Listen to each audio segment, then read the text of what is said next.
এডুইন্সের সকল প্রিয় ছাত্রছাত্রী, তোমরা কেমন আছো? আজকে আমরা তোমাদের জন্য নতুন আরেকটি ভিডিও নিয়ে এসেছি। ভিডিওতে তোমাদের স্বাগত। আজকে আমরা দশম শ্রেণীর ভৌত বিজ্ঞানে পড়ব রাসায়নিক গণনা অধ্যায়ের রাসায়নিক বিক্রিয়ার ভর সংরক্ষণ সম্পর্কে। তাহলে ভর সংরক্ষণ বলতে আমরা কি বুঝি, এটা দিয়েই আমরা টপিকটা শুরু করব।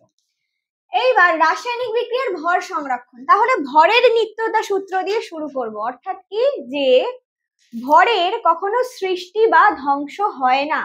ভর যা থাকে সম্মিলিত ভর, সেটা পরবর্তীতে বিক্রিয়ার আগে যা থাকে বিক্রিয়ার পরেও তাই থাকে। অর্থাৎ বিক্রিয়াজাত পদার্থের ভর কার সমান হবে? কার ভরের? বিক্রিয়কের। অর্থাৎ বিক্রিয়ক বা দুজন বিক্রিয়ক হোক বা একজন বিক্রিয়ক হোক, একটা হোক দুটো হোক, সেই বিক্রিয়কের মিলিত ভর আর বিক্রিয়াজাত পদার্থ একটা হোক বা দুটো উৎপন্ন হোক, সেই বিক্রিয়াজাত পদার্থের মিলিত ভর কি হবে?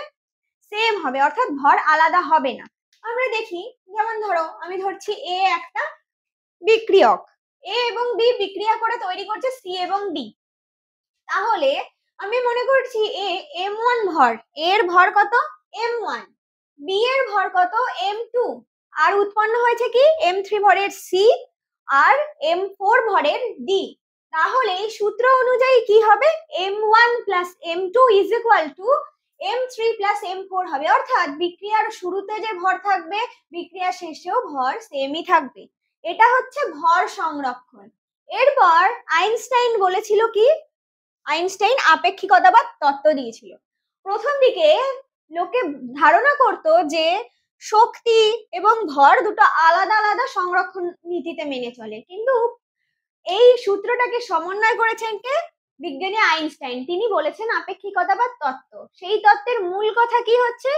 E equal to mc square. অর্থাৎ E equal to mc square মানে কি? বুঝতে পারছি যে শক্তি এবং ভরের মধ্যে কি সম্পর্ক আছে। অর্থাৎ শক্তি কখনো ভরে রূপান্তরিত হচ্ছে অথবা ভর শক্তিতে রূপান্তরিত হচ্ছে। অনবরত রূপান্তর প্রক্রিয়া। অর্থাৎ যদি দেখি ভর একটু কমে গেছে, তাহলে সেটা কি হয়েছে দেখতে পাবো যে নিশ্চয়ই কোনো না কোনো শক্তি উৎপন্ন হয়ে গেছে।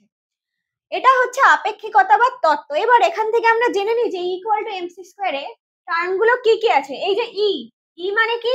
কাইনেটিক এনার্জি বা গতি শক্তি। ই মানে আমরা এখানে ধরে নেব শক্তি। ই মানে এনার্জি বা শক্তি, তাহলে ই হচ্ছে শক্তি, বুঝতে পারলাম।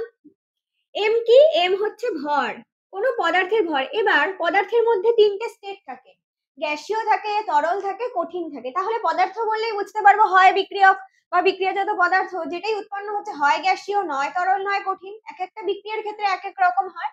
তো ভর হচ্ছে M R C square. C মানে কি? শূন্য স্থানে আলোর বেগ। তাহলে আলোর বেগ হচ্ছে সি। আলোর বেগের মান কত? 3 into 10 to the power 8 metre per second square. এইবার আমরা কি দেখতে পাচ্ছি? সূত্রটা m equal to mc square, এই মিটার পার সেকেন্ড। তো আলোর বেগ দেখতে পাচ্ছি 3 into 10 to the power 8 metre per second. এবার আমি কি দেখবো যে কতটা, এই যে একটা বিক্রিয়া হচ্ছে, বিক্রিয়ক পদার্থের যা ভর বিক্রিয়াজাত পদার্থের ভরের মধ্যে কতটা পার্থক্য হচ্ছে আমরা কেন বুঝতে পারি না। প্রথমে তাহলে একটা উদাহরণ দিয়ে বোঝাই। ধরো এই MgO ম্যাগনেসিয়াম অক্সাইড ভেঙে তৈরি হচ্ছে কি? ম্যাগনেসিয়াম এবং অক্সিজেন তৈরি হচ্ছে। তাহলে আমি ভর দেখি, এই এর ভর ছিল 160 গ্রাম।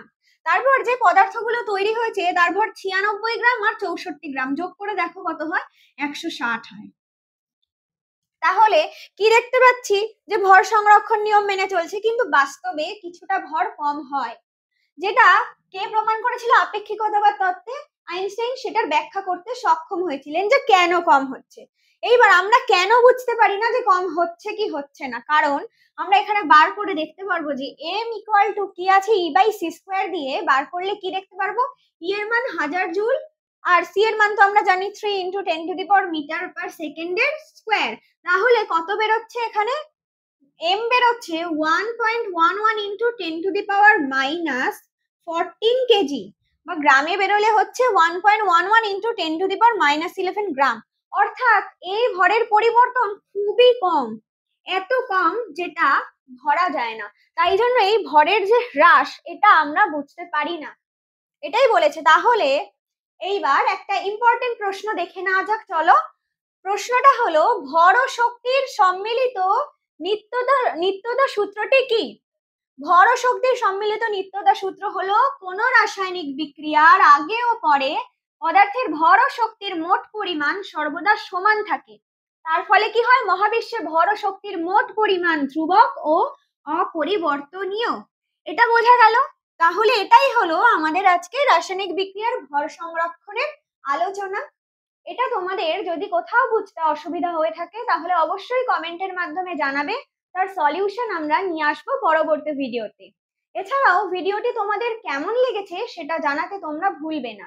আর এরকম আরো শিক্ষামূলক ভিডিও পেতে অবশ্যই আমাদের ইউটিউব চ্যানেল এডুইন্সকে সাবস্ক্রাইব করো। তাছাড়া আছে আমাদের ফেসবুক পেজ এডুইন্স, যাকে লাইক, শেয়ার এবং কমেন্ট করবে। ধন্যবাদ। Edwins, learn, grow, succeed.